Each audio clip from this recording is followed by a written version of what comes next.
धीरे धीरे मुझे उनका सत्संग समझ में आने लगा। तो मैंने कहा महाराज अब तुम मुझे भी अपने साथ में लेवा जा। वो महात्मा बोले तू अपनी माँ के यहाँ अकेला बेटा है, हम तुझे लेवा जाएंगे तो बेटा तेरी माँ हमको गाली देगी। एक काम कर, जब तक तेरी माँ है जब तक तू अपनी माँ की सेवा कर, और जब माँ तेरी खत्म हो जाए तो तू आ जाना हम तुझे मिल जाएंगे, और हम ना मिले तो हम तुझे भजन बताते हैं, तू ये भजन करना। तो वो भजन सिखा के चले गए। अब नारद जी कह रहे हैं कि मैं सोचता कि कब मेरी माँ मरेगी, कब मेरी माँ मरेगी इस प्रकार से मैं विचार करता करता एक दिन की बात कि मेरी माँ गैया को घास डालने गई, और रात्रि हो गई थी, अंधेरा था, अंधेरे में एक सांप के ऊपर पैर रख दिया मेरी माँ ने। देखिए जैसे ही उस सर्प के ऊपर मेरी माँ ने पैर रखा और सर्प ने माँ को काट लिया। जैसे माँ को काटा तो माँ मर गई मुझे पता चला सो कि तेरी माँ मर गई, माँ मर गई। सो मैं जल्दी से गया, मैंने देखा तो मेरी आंखों में से आंसू आने लगे। एक आंख से ठंडे आंसू, एक से गर्म। एक तरफ तो मुझे खुशी थी कि अच्छा रहा माँ मर गई, अब मैं भजन कर लूंगा, बाहर चला जाऊंगा, और एक तरफ गर्म आंसू आते थे कि देखो माँ जीवन में एक ही बार मिलती है, अब माँ कभी मिलेगी नहीं। तो इस तरह से मेरे आंसू आते रहे और मैंने माँ का दाह संस्कार किया और मैं भजन के लिए उत्तराखंड चला गया। जैसे मैं उत्तराखंड में पहुंचा और मुझे साधुओं ने बता दिया था कि ऐसे ऐसे भजन करना, और मैं भजन करने बैठा तो एक बहुत सुंदर ज्योति मेरे सामने प्रकट हो गई। वो ज्योति के स्वरूप में मैंने भगवान को ही देखा, लेकिन वो थोड़ी देर बाद समाप्त हो गई ज्योति। मैंने कहा ये कहाँ गई? मैंने बहुत देखा लेकिन फिर वो ज्योति मुझे दिखाई नहीं। आवाज आई कि तू इस जन्म में नहीं देख सकता इस ज्योति को, दूसरा जन्म लेना पड़ेगा तुझे। इतने में प्रलय हो गया। देखो नारद जी कह रहे व्यास जी से, व्यास जी इतने में प्रलय हो गया। तो प्रलय हुआ, दोबारा सृष्टि की रचना हुई, तो मैं कहा तो दासी का बेटा था, आज तो मैं देखो ब्रह्मा का बेटा बन गया ब्रह्मा का पुत्र देवर्षि कहते हैं मुझे, और भगवान ने अपनी वीणा दी है मुझे कि बेटा ये वीणा बजाता रहे और मेरे गुण गाता रहे, जहां भी जाएगा वहां तेरी पूजा हो। आज व्यास जी नारद जी कह रहे मैं चाहे राक्षसों में चला जाऊं, चाहे देवताओं में चला जाऊं, चाहे मनुष्यों में चला जाऊं, मेरा हर जगह सम्मान होता है। बस यही गुणगान करता रहता हूँ। गोविंद मेरो है, गोपाल मेरो है,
नारद जी कह रहे हैं देखो भगवान के गुण गाने में कितनी शक्ति है, भगवान का आप निर्मल यश का वर्णन करिए।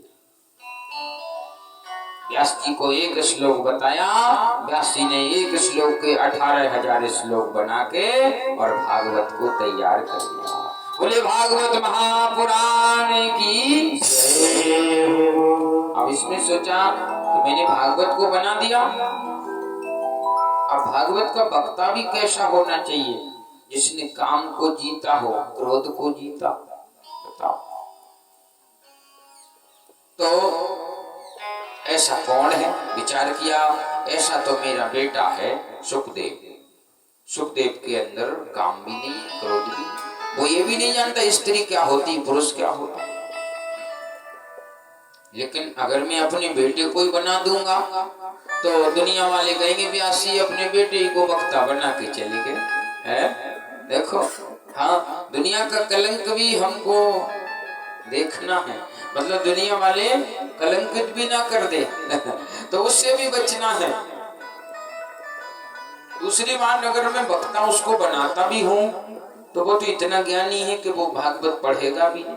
देखो मेरा बेटा सुखदेव जो साक्षात ब्रह्म से जिसका संपर्क हो, वो काय को भागवतों के चक्कर, बताओ।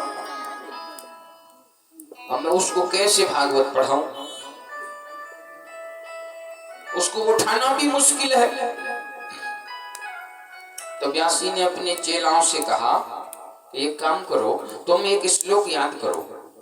भागवत का श्लोक है बरहा पीड़म नट बरबपू कर्णयो कर्णिकारम बिभ्रदवासा कनक कपशंती बेजंती च माला। ये श्लोक याद कराया। इस श्लोक में क्या है, बरहा पीड़म, भगवान की सुंदरता का वर्णन किया कि भगवान इतने सुंदर हैं, मोर मुकुट पहनते हैं, पीतांबर ओढ़ते हैं, गले में मणियों की माला डालते हैं, बहुत सुंदर। और कहा ये श्लोक तुमको कहाँ सुनाना है, जहां पर सुखदेव बैठा है समाधि लगाए, वहां जाके सुनाओ। व्यास जी के चेला पहुंचे, उन्होंने सुनाया तो सुखदेव जी तो भजन कर रहे थे, उन्होंने जैसे श्लोक सुना तो उनका भजन तो बंद हो गया। उन्होंने कहा ये श्लोक तो बड़ा अच्छा है, बताओ ये तो बहुत सुंदर है भगवान, फिर आगे सुनाओ। सुखदेव जी बोले और आगे सुनाओ। चेला बोले आगे तो हमें नहीं आता, अगर आगे तुमको सुनना है तो अपने पिताजी के पास चलो। और सुखदेव जी ने सोचा जो देखने में सुंदर हो और उसका स्वभाव अच्छा ना हो, है मतलब व्यक्ति देखने का ही अच्छा हो और स्वभाव बेकार हो तो क्या मतलब का सुना, रहने दो। फिर बैठ गए भजन कर। चेला पहुंचे, व्यास जी ने पूछा क्या हुआ। चेले बोले थोड़ा उठे तो थे और बोले आगे सुनाओ। हमने कहा आगे हमको नहीं आता। अच्छा, व्यास जी बोले आज दूसरा श्लोक याद कर। चेलाओं से कहा दूसरा श्लोक याद कराया। अहो बकियम स्तन कालकूटम जिघांसयापि हरे स्तनम दत्ता अवसतम लेभे गति धात्री उच्चताम कंपा दयालु शरणम ब्रजे। अहो बकियम, बकी माने है पूतना, बकासुर की बहन है, पूतना से कहती बकी। अहो बकियम, स्तर, अपने स्तनों से क्या लगाया, कालकूट, कालकूट कहते जहर। देखो अहो बकियम स्तन कालकूटम, भगवान को दूध पिलाने के बहाने जहर लगा के आई। और भगवान ने क्या किया, बोले लेभे गति, कौन सी गति दी, धात्री उच्चताम, धात्री माने होता है माँ, जो माता यशोदा को गति मिलेगी वही गति पूतना को दे दी। जैसे ही चेला पहुंचे और उन्होंने सुनाया, सुखदेव जी समाधि में बैठे थे, उन्होंने सुना कि जो देखने में अच्छा और जिसका स्वभाव भी इतना अच्छा कि जिसको मारने के लिए आया और उसने उसको अपने धाम में भेज दिया। बताओ, अरे ऐसी पापनी को तो न जाने कौन से नरक में भेजना था, पूतना को। लेकिन वो तो बहुत अच्छे हैं, स्वभाव भी अच्छा, जो देखने में भी अच्छा। चलो अब तो इसकी कथा हमको पढ़ना चाहिए। तो सुखदेव जी चेलाओं से बोले और सुनाओ। चेला बोले और सुनना हो तो अपने पिताजी के पास चलो। दौड़ते हुए सुखदेव जी चले आए, समाधि छोड़ करके व्यास जी से कहा पिताजी मुझे भागवत पढ़ाओ। पिताजी ने कहा बेटा मैं तो नहीं जानता, क्योंकि भागवत तो वही पढ़ सकता है जिसने काम क्रोध जीता, और ये तो बेटे से पूछना सही नहीं है कि तुमने काम जीत लिया, क्रोध जीत लिया। अपने बेटे से ये बात पूछने में शर्म लगती है।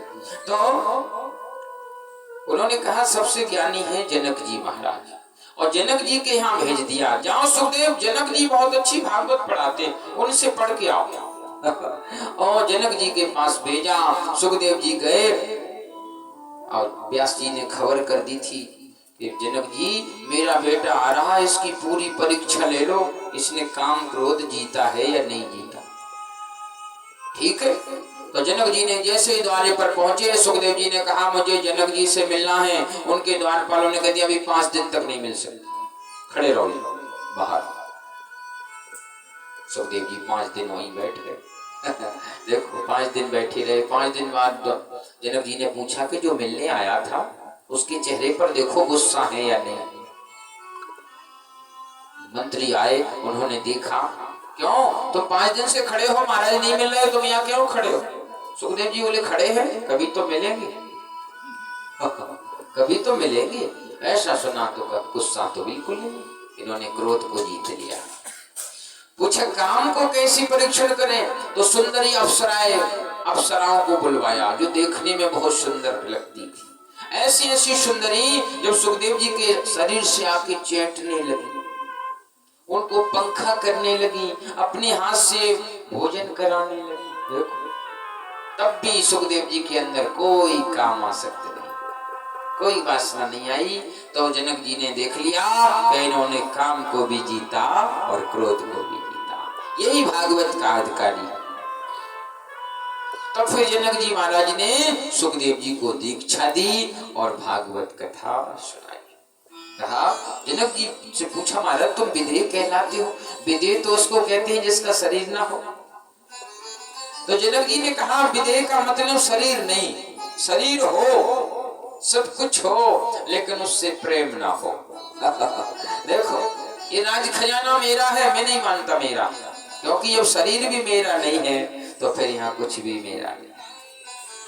दहली तक त्रिया का नाता, पौड़ी तक है माता, और मरघट तक सब कोई जाता, फिर हंस अकेला जाता। औरों की क्या चर्चा है, औरों की क्या गाथा, ये तन भी साथ न जाता, जिससे है पूरा नाता। ये शरीर भी हमारा साथी। ऐसा ज्ञान जिसको हो जाता है उसी को विदेह कहते। तो भागवत की कथा को पढ़ा और वही सुखदेव जी महाराज ने राजा परीक्षित को सुनाया। सूत जी कहते हैं तो यहाँ पर पूछा महाराज राजा परीक्षित कौन है, मुझे ध्यान से सुनाओ। सूत जी ने कहा राजा परीक्षित कौन है, हम बताते हैं। परीक्षितो राजर्षि जन्म कर्म विलापना संस्थान चा पांडु पुत्राणाम पक्षे कृष्ण कथोदयम् यदा मृधे कौरव सृंजानाम वीरेशो यथो वीरगतं गतेषु ब्रकोदर विभक्तो भीम स्पर्श भग्नोरुदंडे धृतराष्ट्रपुत्रे। धृतराष्ट्रपुत्रे, देखिए सूत जी कहते हैं महाराज धृतराष्ट्र के 100 पुत्र और सबसे बड़े का नाम है दुर्योधन।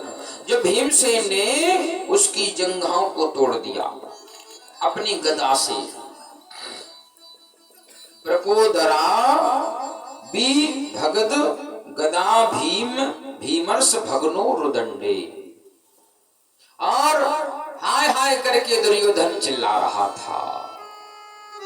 इतने में क्या हुआ, बोले भरतो प्रियम द्रोणरति संपश्यनम। द्रोण गुरु द्रोणाचार्य का पुत्र अश्वस्थामा वहां पर पहुंच गया और उसने दुर्योधन को देखा तो कहा, मित्र मैंने तुम्हारा नमक खाया, मैं तुम्हारे अन्न से पला हूं, बताओ मैं तुम्हारी क्या सहायता करूं। दुर्योधन ने कहा, मित्र अब क्या सहायता करोगे? कष्ट मुझे एक बात का रहा कि हम 100 भाई थे जिसमें से एक भी नहीं बचा, और पांडव 5 भाई थे जिसमें से एक भी नहीं मरा। कष्ट मुझे इस बात का है। अश्वस्थामा ने कहा, सुनो दुर्योधन, अगर मैंने आज 5 पांडवों को नहीं मारा तो मैंने कुछ नहीं किया, तुम्हारे सामने मार दूंगा। दुर्योधन ने सोचा कैसे मारेगा ये, गुरुपुत्र है, कह रहा है, कैसे मारेगा। चलो, और उसने विचार बनाया कौन सा कि जब रात में 5 पांडव सो जाएंगे तो 5 के सिर काट लूंगा, और सोते समय किसी को नहीं मारना चाहिए। इतनी भी बड़ी दुश्मनी हो, सोते समय नहीं मारना चाहिए, क्योंकि सबसे बड़ा पाप है तो ये है, अगर तुम अपने दुश्मन को सोते में मारते हो तो तुम्हारी कभी गति हो ही नहीं सकती, तुम्हारा कभी उद्धार हो ही नहीं सकता। एक सोते हुए पर कभी प्रहार ना करें, एक छोटे से बच्चे पर कभी प्रहार ना करें, ये सबसे बड़ा पाप है। और फिर मारने वाला कौन है, बचाने वाला कौन है, ये भी देखो। बोले जाको राखे साइया, मार सके ना को, पाल न बाका कर सके जो जग मेरी हो। दुनिया रूठे